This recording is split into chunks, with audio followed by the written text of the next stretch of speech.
Ya pemirsa, special report in memoriam Lee Kuan Yew kembali hadir untuk Anda dan kita langsung mengikuti acara atau in memoriam Lee Kuan Yew selengkapnya.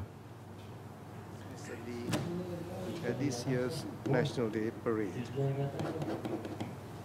But he will be foremost in our minds and in our hearts. Over the past week, we have mourned the passing of a man and an era. There will never be another Lee Kuan Yew. No one person can take his place nor do what he did. But Mr. Lee believed passionately that Singapore had to be greater than any single individual. When Mr. Lee stepped down as Prime Minister a quarter of a century ago, he was still in good health. He had many more years to contribute. But he knew that Singapore would always be a work in progress, that each generation needs its own leaders. Now is the time for us to take up the torch, to further the ideals upon which Singapore was built, and to make them our own.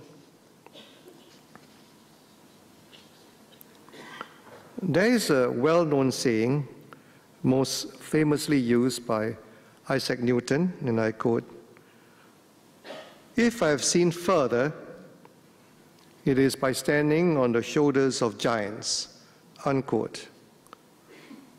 We are held aloft by Mr. Lee and our founding generation.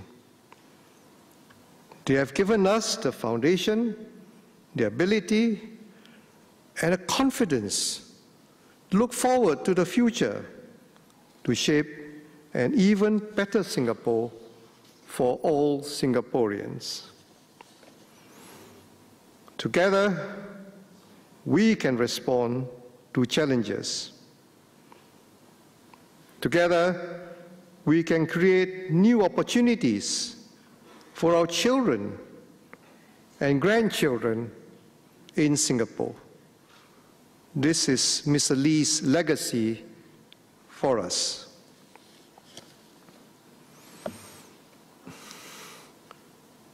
We must continue to pursue our ideals with courage and commitment. And so, I call on all Singaporeans to honor the memory of Mr. Lee by working together to achieve happiness, prosperity, and progress for our Singapore. This will be our tribute to Mr. Lee Kuan Yew.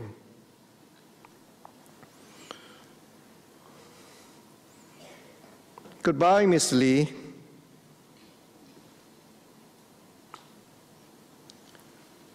May your soul rest in peace.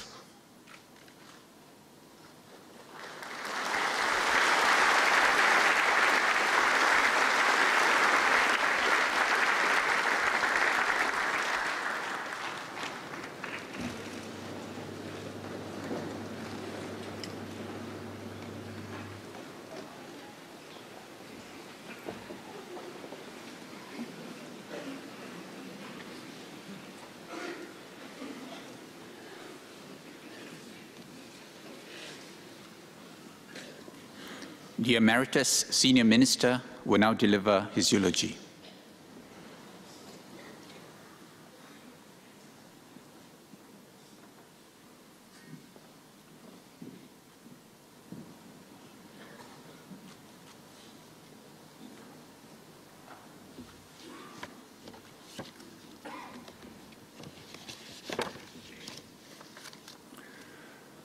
Mr. President, family members of the late Mr. Lee Kuan Yew, friends. Mr. Lee Kuan Yew gave his life to us. To truly appreciate this, you had to have marched alongside him in his long political journey, or study him closely, his words and actions, his ideas and vision, his values and philosophy, or carried along by his passion in building a nation and improving the lives of Singaporeans, or lived his worries day in and day out. To Singaporeans, he was our first Prime Minister, our leader who fought for our independence, the man who turned Singapore from third world to first, our national father. For me, he would always be my teacher. I first met Mr. Lee in 1958 when I went to his office to invite him to speak to my school. He was the leader of the opposition. Later, I nervously chaired the talk to a packed hall. That was my high point in school. Mr. Lee Kuan Yew was Singapore, but it surprised me that he had earned that accolade just 2 years after Singapore's independence. On a field trip with my class of international students to Puerto Rico in 1967, a Puerto Rican excitedly shouted, "Chino, Chino," when they saw me. I shouted back, "Singapore." He replied, "Lee Kuan Yew." Mr. Lee drove his people hard because he had to toughen fledgling Singapore quickly. As he put it, he had to account for the lives of millions of Singaporeans. He rallied and united a disparate population to share a common identity. He braved necessary long-term painful policies. Farmers were resettled and land acquired. Old malls and temples made way for public housing, roads and schools. Gangsters and drug traffickers were detained without trial. Some people alleged that these policies lacked compassion. But Mr. Lee taught people how to fish and brought fish to Singapore waters. He housed and schooled millions. He gave us safe streets and parks. He was a leader, not a populist politician. The outpouring of grief, gratitude, and love for him says it all. People know that Mr. Lee did immense good for them. Mr. Lee consulted widely with colleagues and people he trusted. He told his backbenchers to bring out the people's concerns and gossip from the coffee shops and the hawker centers. Mr. Lee never muzzled anyone, but he robustly defended his convictions and Singapore's interests, very often to the discomfort of his critics. To those he believed were out to destroy Singapore, he put on his knuckle dusters. Mr. Lee was a good teacher. He was always scanning the future, anticipating challenges, preempting problems, and thinking out solutions. He shared with the cabinet useful articles, his conversations with world leaders, and insights from overseas trips. He studied best practices and explored innovative ideas for Singapore. Where there were no precedents, he thought out creative and innovative solutions. Mr. Lee was a worrier. He worried incessantly whether Singapore would survive after he and the old guard were gone. He wanted to be judged on this, not by the city he had built and the lives he had improved.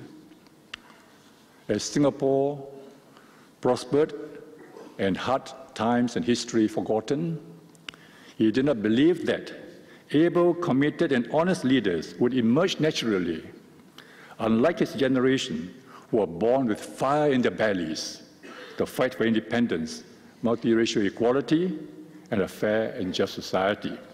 And so Mr. Lee single-mindedly planned for leadership succession. He emphasized character, motivation, commitment, and ability over academic grades. He underlined the importance of having the moral authority to govern. In pushing for leadership renewal, he had to cut short the political careers of his old colleagues. This was painful for him. He said that it was emotionally difficult but necessary. I had to do it, whatever my own feelings. I know he felt for them. He would occasionally ask me about them. Learning from Mr. Lee, I too planned for leadership renewal. He was surprised when, soon after the 2001 general election, I intimated my intention to step down. He told me that there was no hurry. I explained that Deputy Prime Minister Lee Hsien Loong was already approaching 50. I wanted to give him a long runway to lead Singapore and develop the fourth-generation leadership. After I took over as Prime Minister, Mr. Lee was punctilious in observing the protocol of my office. He made sure he arrived before me for all events. As I respected him as my elder and mentor, I told him to dispense with this practice at non-formal events. But he explained that it was important to observe this protocol. Otherwise, people might draw the wrong conclusion that he did not respect me and take the cue from there. I valued Mr. Lee's advice when he was senior minister in my cabinet. He sought to understand my thinking and objectives and suggested refinements and sometimes alternatives to my policies and programs. But he always made it clear that the decision was mine to make.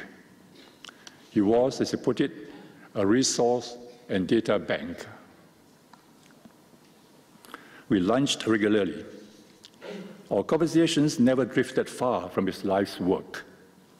We shared many common concerns, including the emerging trend of income stratification and social fragmentation. He worried about almost every aspect of Singapore. He never ceased sharing, and I kept on learning. Once in a while, he showed his soft side. We talked about our families and health. After Mrs. Lee's death, I glimpsed how lonely and sad he was. Sadly, we had to discontinue our lunches in 2013 because of his health. Sadly, his physical health declined. Sadly, Mr. Lee is gone. I cannot put his legacy more eloquently than his old guard comrade, the late S. Rajaratnam. He wrote, "There is one monument which I think will bring warmth and comfort to him in the twilight years of his life. And that is a city and society which he, more than anybody else, has literally built out of nothing." The question today is not what Mr. Lee has done. What he has done is on record and indelible. But whether the city and society he has built will endure after he is gone, and how much of the past they will help shape the future will be remembered and understood by succeeding generations. Mr. Lee has completed his life journey. He transformed our lives. He touched our hearts. We grieve. But I believe Mr. Lee would say, what to do, this is life. He would want us to move on with the Singapore story. He would want us to fight our own battles and conquer our own peaks. He would want Singapore to succeed. Long after he's gone, we must honor him. I've seen and heard many acts of kindness over the past week. Singaporeans helping those who need help, staying strong together, even as we mourn. This shared compassionate moment is the people's tribute to Mr. Lee. Let us stay united across race and language, religion, across young and old, across rich and poor, across our whole society, to write an exciting sequel to his and our Singapore story. Thank you, Mr. Lee.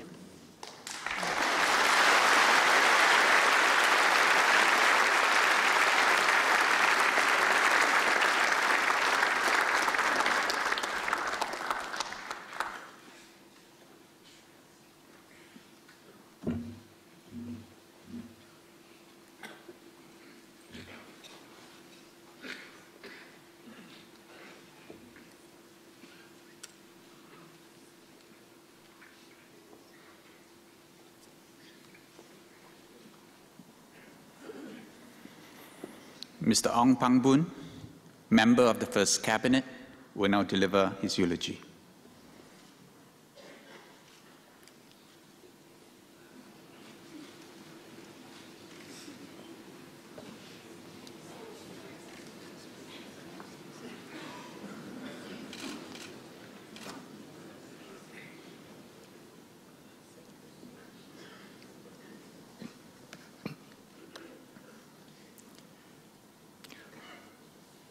第一次知道李光耀先生的名字，是在1952年邮政工人罢工的时候。当时我就读于马来亚大学，那时候的中英文报章频频报道这位代表工会的法律顾问，为了工会和工人的利益，如何与殖民地政府抗辩，取得最后的胜利。我和很多年轻人一样，对这位出色的工会律师留下深刻的印象。当人民行动党决定参加1955年大选时，我毫不犹豫地加入志愿队伍，支持行动党参选，且被委任为李先生的竞选代理人。选举过后，雇主把我调去吉隆坡，我以为再也没有机会参与政治活动了。谁知1年后，也就是1956年，李先生与夫人和长子到金马伦度假，途经吉隆坡，在火车站旅店约见我，出乎意料地邀我任党组织秘书。为了反殖民主义，争取独立的理想，我义无反顾地接受邀请，投入时代的大洪流。时至今日，从未后悔过。身为人民行动党的组织秘书，我必须与担任党秘书长的李同志和其他中委密切合作，这使我对他有更进一步的了解。李先生不愧是一位有才干且深谋远虑的政治家，他善于利用时机提升自己的政权和党的利益。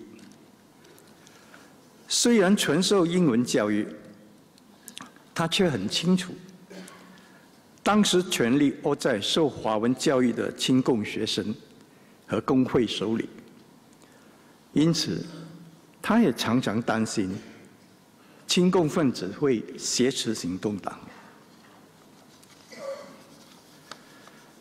早期我们曾与亲共分子有几次交锋，能获胜利，是因为他背后有一群志同道合的同志，如杜进才博士、吴清瑞博士和拉贾热南先生的鼎力支持，与他并肩奋斗的结果。1959年全民大选，人民行动党在华文教育选民的大力支持下获胜阻隔。李先生被选为首任总理，我也被委任为内阁部长。他是一位视野广阔、凡事尽心尽力的总理。内阁会议中对某些课题偶尔有不一样的见解，大家积极讨论后，他也能接受不同的观点和想法。我一直担任内阁部长至1984年，令我印象最深刻的是李先生对新加坡的执着。